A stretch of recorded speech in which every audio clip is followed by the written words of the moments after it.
Just to start really broadly, Dr. Oz, the state of your agency so far after we've heard the President's State of the Union.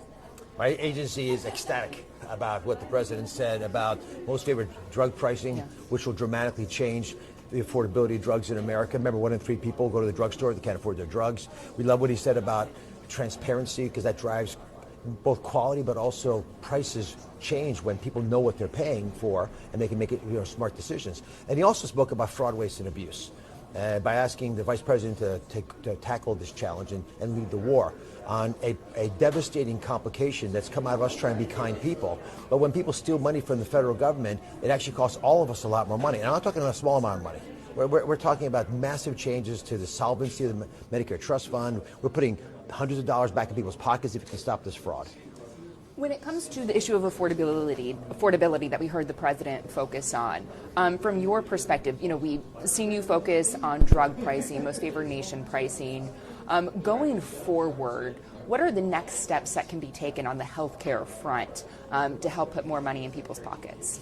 Well, we have most favored nation drug pricing, which, again, to be clear, we used to pay 3 times more for the exact same drugs, brand drugs, made in America even, than other countries were paying for those same drugs. So that's now going to be equalized, but it's only done with contracts that last through this administration. We really need to codify it, which is what the President asked. He said, hey, John and Mike, figure it out, asking the head of the Senate and the House to codify something that we have as a contract, but not permanent. So the President's concerned that once he's done, the drug companies could leave. They could just discontinue the contracts, or another president might actually change the rules in a way that don't help the American people as much and give in to some of the lobbyists. So his quest is to make sure these are put in law so they stay forever, as long as they're helpful. We have a need to make sure the same thing happens with transparency. Right now, if you go to a hospital, you really don't know what's going to cost you. There's no advanced explanation of benefits. There's no real way for you to compare different hospitals. Which is the best place to get my CT scan done? What are the prices for different procedures? Those are the things that people, but also their employers, should have the right to know about. And the President, he said this last night, started this in the first administration. It got stopped by the Biden administration. We're putting it back on the front burner, but having Congress involved would really help codify this and make sure no one can cheat it anymore. Are you involved in lobbying lawmakers at this point now for that codifying effort? I don't know if it's lobbying lawmakers. I call people that I know and I talk them through my perspective, but I actually am earnestly interested in their arguments as well. I'll give you a good example. One of the big concerns about codifying most favored nation drug pricing, which you would think everybody would want. I mean, why wouldn't you want to get better prices? There's 2 problems. First, you don't want to give up in the innovation that is the foundation of what our pharmaceutical industry is. And there's a real fear that if it's done the wrong way, you'll stop curing cancer. The second concern is that there'll be slippage. That we'll start off with something we all agree makes sense, like going forward, we're going to do most favored nation drug pricing on all new releases. So drug companies can say, you know what, whatever price I want, I'm allowed to put out there, but I need to make sure that price is paid by everybody. That's a reasonable thing. But what if there's a change and a couple other lawmakers get in there and say, yeah, but you can't set a price above a certain amount, or you need to reduce the price by 10% every year. Things that can be devastating to the industry.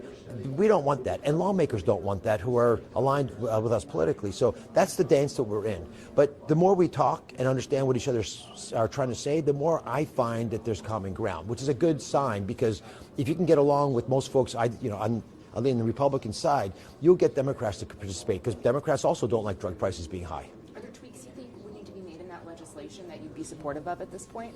I'd be very supportive of targeting the legislation at exactly the problem that we are facing, which is in the future we have no control, no idea what's going to happen to drug prices. If companies were to know that they can pick their price, but whatever it is here, it's got to be the same everywhere else, it's going to be a governor on those pricing changes. So it'll sort of set an expectation of what you'll price products at, which will make it a lot easier for Americans to predict what it's going to cost us.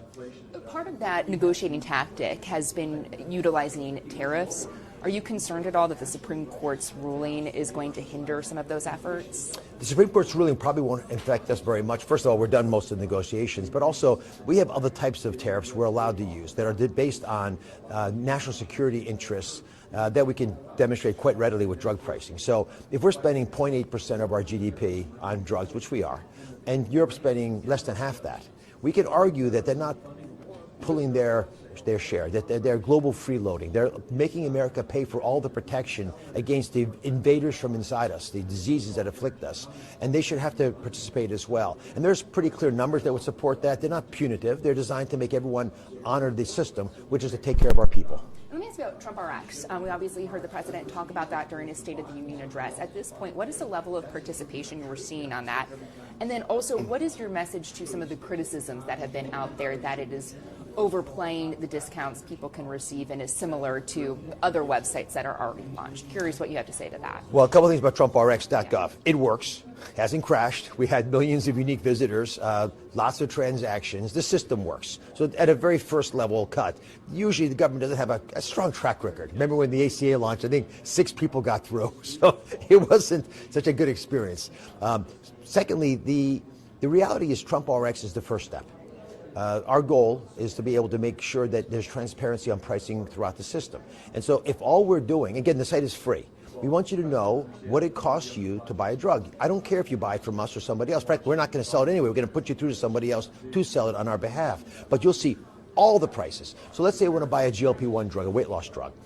In most instances, you're going to pay cash for those. It used to cost you $1,200. Now, because of pressure from us, industry is selling it for $500. On TrumpRx, you can get it for $350 or even less, or especially if you're taking the pill. So that's a major discount. People like that. They're buying that on TrumpRx.gov. Our intent, our belief, is that as it becomes transparently available to everybody to know what those prices are, you'll see the private sector push those prices down. Why, if I'm running a company, when I pay twice what I can buy the thing for on TrumpRx, I'm going to force my brokers to drive the price down. Same thing for fertility drugs, which are overwhelmingly cash pay. 1/3 of American families don't have the baby number that they want. They either have no children or they have one, they wanted two.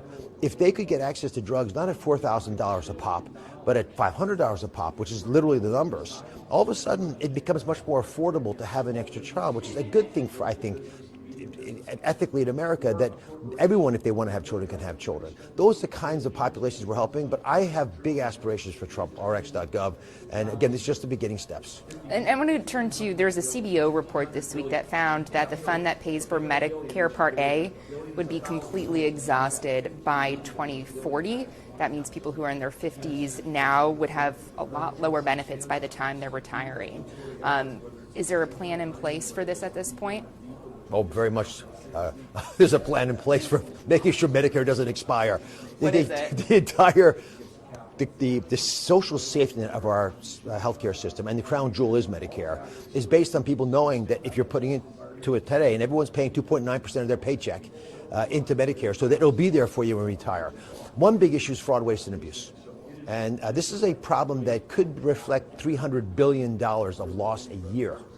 If we just did the part that applies to Medicare, just reduce the fraud, waste, and abuse there, it would dramatically lengthen the life expectancy of the Medicare Trust Fund. And so there's many lever arms we can push on, but the most obvious is stop throwing the money away at people who are stealing from you. And many of these are foreign actors. These are individuals that know the legal system is not designed to catch them. You know, if you get caught stealing money from Medicare, you'll go to jail for a year maybe. Just $5 million and go to jail for a year, that's a pretty good trade-off for some people. So we need to take a different approach, which is what already started. We stopped $6 billion from leaving the agency already, but you're going to be hearing a lot about this over the next few weeks. When you say foreign actors, are you saying state-sponsored or someone who is not an American? I've heard both accusations. I've heard accusations about state-sponsored in South Florida, where we have 20 times more durable medical equipment suppliers, sell wheelchairs and canes, 20 times more than McDonald's. Which states do you have evidence of it?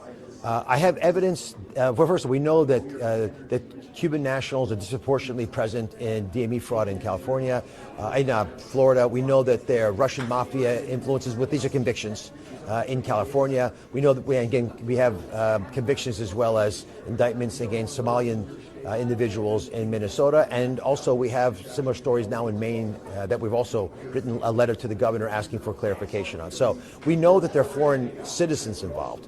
Proving that a foreign government's involved is really hard to do, but you know what happens when the FBI goes after these guys? They go back to Russia. They go back to Cuba. And so they're able to flee back to their native countries. Whether those countries are involved or not, I can't say. Okay. And when it comes to, I want to talk about another issue that the country is facing, the rise in measles cases. Yeah. From your perspective, is the administration doing enough to promote measles vaccination at this point? Well, everyone that serves with me has been pretty clear that we want you to get your measles shots.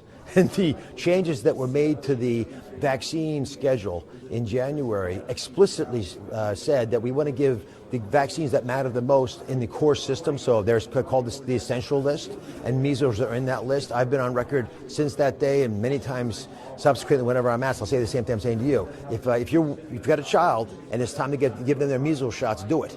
That's one of those diseases you don't want to play around with.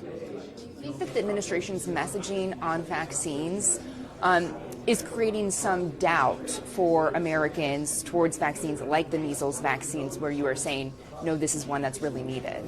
Interestingly, I think it's the opposite. The reason the Europeans don't give all the vaccines as a mandate is because they realize that if you tell a mom, here's 80 shots that you need to take, and mom says, I'm not going to give my child 80 shots, which are the most important 40. And that's what we're doing as well. That is explicitly what the Danish said in their vaccine schedule. We want to make sure that we get the really important ones across the population, more than 90% of the time vaccinated effectively. That gives you herd immunity.